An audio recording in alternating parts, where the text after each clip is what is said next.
بەڵێ لەسەر سەردانەکەی سەرۆکبارزانی بۆ بەغدا من میوانێکم هەیە.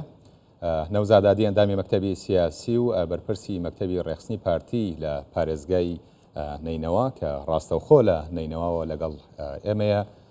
کاک نەوزاد ئەم کاتت باش، ئەمەوێت بپرسم ئەم سەردانەی سەرۆکبارزانی لەم کات و تەوقیتەدا چەندە گرنگە؟ زۆر سپاس ئەو کاتێ جەنابەت و سەرجەم بینەرانی خۆشەویست باش. بە تاکید ئەم سەردانەی جەنابی سەرۆکبارزانی لەم کات و ساتەدا لە بەغدا و بە پێی ئەو سەردانانە و ئەو لیقاعاتانەی کە دەیبیتن لە بەغدا بە پێی جەدوەلەکە کە هەموو لایەنە سەرچیەکانی پێکهاتە و پێکێنەرانی حکوومەتی فیدرال و لایەنە سەرچیەکانی سیاسی عێراقن لە تەرەفی شیعە و سوننا و دام دەستگا فەرمیەکان و هەروەها کۆمەڵێک لیقاعاتی لەگەڵ سەفیری وڵاتە گرنگەکان دەبیت لە عێراقدا. بە تاکید جەنابی سەرۆکبارزانی لە بەغدا و لە پرسە گرنگەکان و چارەنووسازەکانی کوردستانی لەگەڵدایە بۆ باسکردن و تاوتۆکردن و بە پێی ئەو بارودۆخانەی هەم عێراق و هەم هەرێمی کوردستان و ئەو پرسە هەڵبەسراوانەی تاکو ئێستاش لە ڕووی سیاسیەوە کە ماونەتەوە کە گرنگن و کە پەیوەستە بە استقراری عێراق و پێشوەچوون و پرۆسەی سیاسی و دیموکراسی لە عێراقدا و بە تایبەتی ئەو کێشە و گرفتە و ئاریشانەی کە بەردەوام هەبووە لە بینی هەرێم و بەغدا مادەی ١40 کۆمەڵێک بابەتی زۆر گرنگ و چارەنووسسازە خۆی لەم سەردانەدا لەم لیقاعاتانەی خودی جەنابی سەرۆکبارزانی لەگەلایەنە پەیوەنددارەکان گرنگی و تایبەتی خۆی دەبی. بۆیش دەبینین کە فۆکەسێکی تەواو لەسەر ئەم سەردانە چ لە ڕووی وەکو عێراق و هەروەها لەسەر ئاستی ئیقلیمی نێودەوڵەتیش و فۆکەسی لایەنە سیاسیەکان لە بایەخێک بەو سەردانەی سەرۆکبارزانی لە دوێنەوە کە باسی دەکەن دوای ماوەی 6 ساڵ کە جەنابی سەرۆک دەچێتەوە بەغدا و لە کۆمەڵێک دانیشتن و سەردانەکان و یەکتر دیتنەکاندا ئەو لایەنە گرنگەکانی عێراق و سیاسیەکان دەبینێت. زۆر باشە کاک نەوزاد، وەک ئاماژە پێکم ئەوەی 6 ساڵە سەرۆکبارزانی سەردانی بەغدای نەکردووە. ئەمە خۆی لە خۆیان پەیامێک بووە. پێت وایە ئەمڕۆ کە سەردانی بەغدای کردووە پەیام و هەڵوێست و ناوەڕۆکی ئەم سەردانە چییە؟ بەتاکید چکە هەڵوێستەکان و کێشە ئەو گرفتانەی لە بینی هەولێر و بەغدا لە ماوەی ئەو ساڵانەدا کە زۆر بە نابڵین یاساییانە نادەستوریانە و زۆر بەڕقی و بە غەدرکردن لە هەرێمی کوردستان مامەڵە کرایە لەسەر پرسی زۆر گرنگ هەڵبەسرا و عێراق کە بەخۆی بە کۆمەڵێک قۆناغدا ڕۆیشتێ لە دوای 2023 چ لە مەسەلەی تائیفیەت کە شەڕی تائیفیەت هەبوو چ لە دوای هاتنی داعش و لە دوای بەڕۆیشتنی داعش و کێشەکان تا ئێستا بەردەوامە و شێوازی گەشەکردنی پرۆسەی دیموکراسی و یەکتر قبولکردن لە عێراق و پێشوەچوونی ئەو فۆرمە نوێیەی حکومڕانی لە عێراق کە لە دوای 2023 بە شەراکەتەوە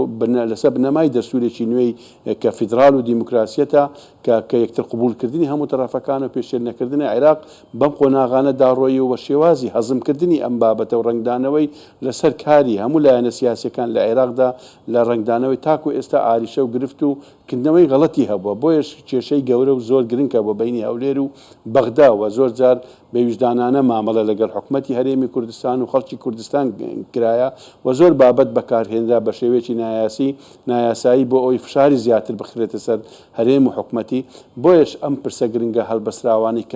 کە پرسی کوردستانن بەتاکید ئەوە جەنابی سەرۆکبارزانیە ئەو پرسە گرنگانە کە لە دوای 6 ساڵ کە دەچێتەوە بەغدا لەگەڵ لایەنە شەریکە ڕئیسەکانی کمان هاوبەشەکانمان لە عێراقدا باسی لەسەر دەکرێت بۆ ئەوەی چارەسەری بەوە بنرێتێتەوە بۆی بتوانرێت عێراق هەنگاوی زیاتر هەم لە پرۆسەی دیموکراسی هەم لە ئیستیقرار هەم لە ئاوەدانی بنێت و ئەو پرسانەش چارەسەر بکرێتن. بەڵێ کاک نەوزاد جەنابی ئەندامی مەکتەبی سیاسی پارتی دیموکراتی کوردستانی زۆر جار لە کۆبوونەوەکانی مەکتەبی سیاسی پارتیا باس لەو کێشە و گرفتانەیە کرێت کە لە نێوان هەرێمی کوردستان و بەغدا هەیە. پێت وایە پاش کەمێکی تریش سەرۆکبارزانی لەگەڵ هاوپەیمانی ئیدارەی دەوڵەت کۆبوونەوەیە بێت. پێت وایە گرنگترین ئەو مەلەف و دۆسیانەی کە سەرۆکبارزانی لەگەڵ سەرکردەکانی ئیدارەی دەوڵەت باسیەکات چییە بێت؟ طبعا هاوپەیمانی ئیدارەی دەوڵە ئەم پێکهاتەیە کە لە تێگەشتن لە بینی هەموو پێکهاتە سەرچیەکان و هاوبەشەکانە لەسەر ئەساسدا حکوومەتی نوێی کابینەی تشکیل کرا کە کابینەی بەڕێز سوودانیە و هەروها لەسەر ئەم بنەمایە نەخشە ڕێگایەک بۆ بەڕێوەبردننی عێراق کرا لە چوارچێوەی ئیدارەی دەوڵە و بەپێی بەرنمەکان زۆربەی پرسە گرنگەکان لە ئیدارەی دەوڵە باس دەکرێتن و کە بڕیار و ئیتیفاقی لەسەر دەکرێت و ڕنگدانەوەی دەبێ هەبێت لە پەرلەمان و هەروەها لە حکوومەتی فدرالدا بۆیە ئەم پرسە گرنگانەی کە بە تەکید ئەمڕۆ لە ئیدارەی دەوڵە جەنابی سەرۆک باسی دەکە ئەم پرسە گرنگانە هەڵبەسراوانەیە کە تاکو ئێستاکە کە بەپێی دەستور کە لەسەر بنامەکانی تەوافق و تەوازن و ئەوەی شەراکەت کە هەم ئیدارەی دەوڵە هەم پێکینانی حکومت لەسەر ئەم بنەوانە دەبی بەپێی دەستور ڕەچاو بکرێتن بۆیەش پێداگری و دیفاعکردن لەسەر هەموو ئەو مافە شایستە دەستوریانەی هەرێمی کوردستان و خەڵکی کوردستانە و تایبەت بە ناوچەکانی دەروی هەرێمی کوردستانیش ئەم بابەتە گرنگانە دەبێت کە جەنابی سەرۆک بارزانی لەگەڵ هاوبەشەکاندا لە ئیدارەی دەوڵە باسی لەسەر دەکات و وەبی هەنگاوی عملی بۆ چارەسەرکردنی ئەم بابەتانە بنێت. زۆر باشە ئەوەی ئاماژەی پێکرد بابەتی تەوافق و تەوازن و شەراکەت کە سەرۆک بارزانی زۆر جەختی لێ ئەکاتەوە لە قسەکانیان پێت وایە ئەم سەردانەی سەرۆک بارزانی تا چەند ئەتوانێت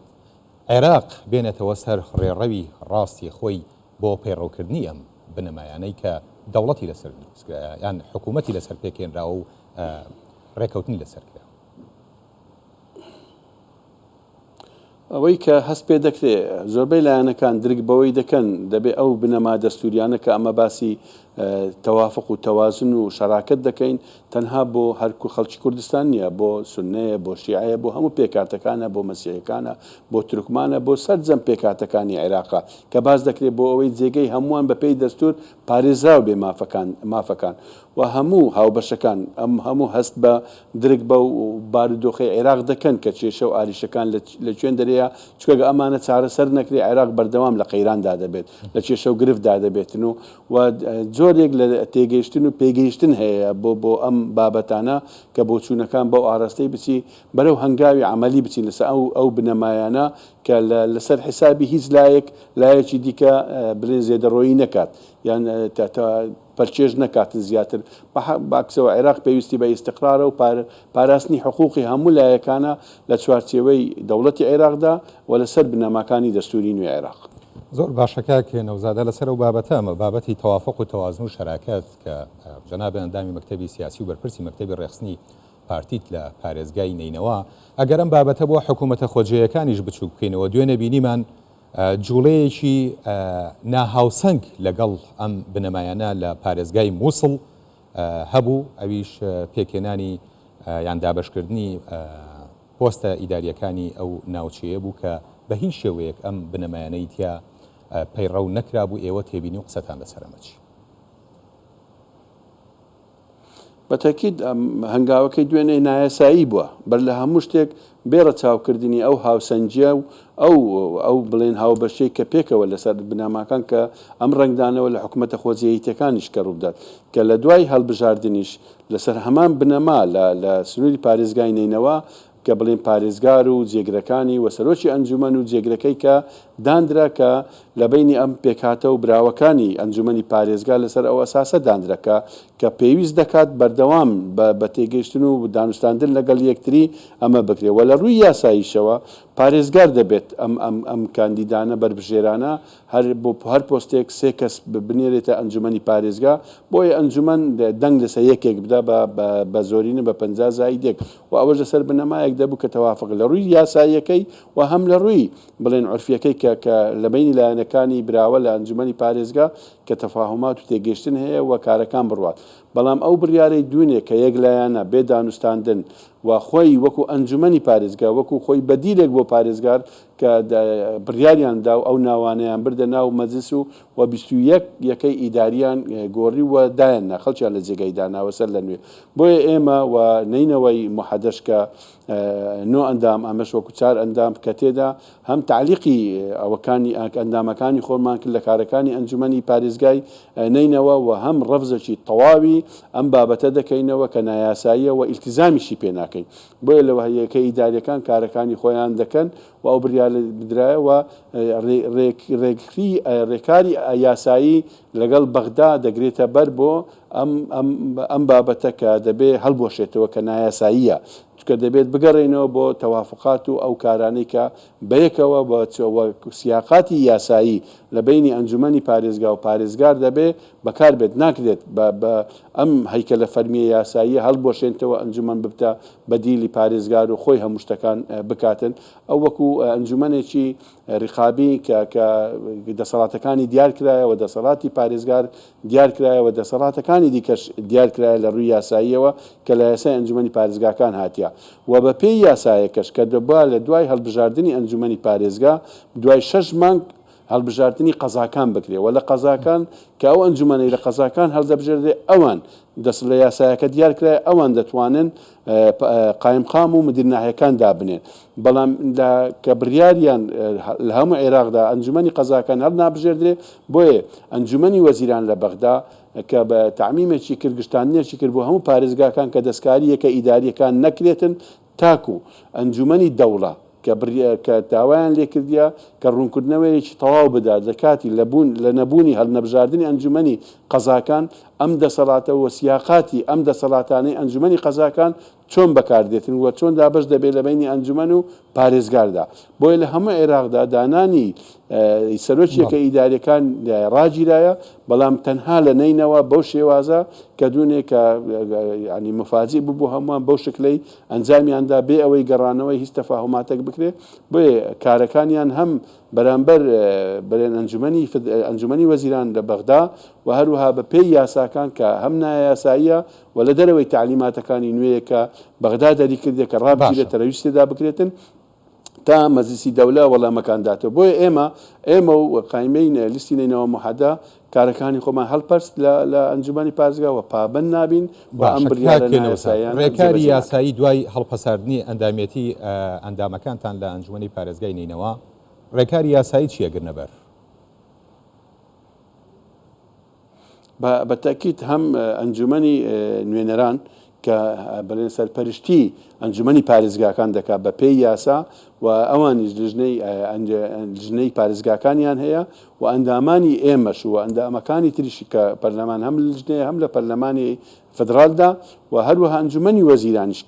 کە باسم کرد کە ئەم کارە خارجی تعلیماتی وانیشە بۆیە ڕێکاری یاسایی و ڕێنمایەکانی ئەنجومەن پەیڕەو دەکرێتن و بە دڵنیاییەوە کە ئەم بڕیارانە نەستە بواری جێبەجێکردن. بەڕێز نەوزادادی ئەندامی مەکتەبی سیاسی و بەرپرسی مەکتەبی ڕێخستنی پارتی لە پارێزگای نینەوە زۆر سپاس بۆ بەڕێز.